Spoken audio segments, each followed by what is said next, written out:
Most evangelicals think that predestination is a domain only for Calvinists without even knowing the history. They have been programmed to think only of Augustine's definition of that word and concept when it comes to salvation, namely the idea that some people are predestined to be saved and others are either passed over or left out or predestined for hell. But the Bible's treatment of this issue couldn't be farther from that if you stayed up all night with a farthing machine.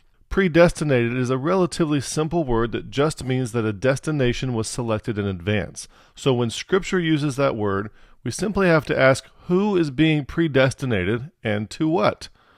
And the biblical answer to those two simple questions never results in Calvinism.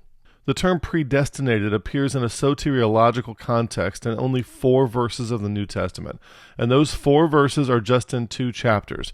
None of those 4 occurrences convey lost people being predestinated to get saved or go to heaven.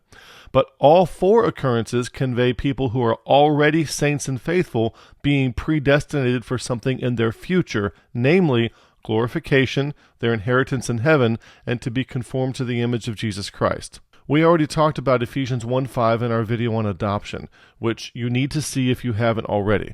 We showed that adoption is not conversion, but is the redemption of the body, glorification. In Ephesians 1:5, the saints and faithful are predestinated to the adoption, which is the redemption of the body, glorification.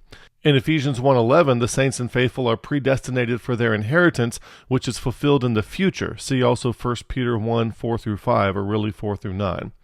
Then there's Romans 8:29-30. In this chapter, we're already dealing with people who are led by the Spirit of God and are the sons of God, and in verse 28, we see that they already have the vocational calling of Ephesians 4:1. See our short video on Ephesians 1:4 for more on that. Here we see those who are already sons of God and known of God are predestinated to be conformed to the image of Jesus Christ. In all 3 instances, we have believers being predestinated for future blessings.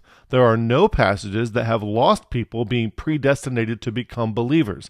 That idea comes from outside Christianity and from outside the Bible. Watch our full long-form video on predestination from 2017 called Predestination. It's Nothing Like You Were Told. We have it linked in the description below.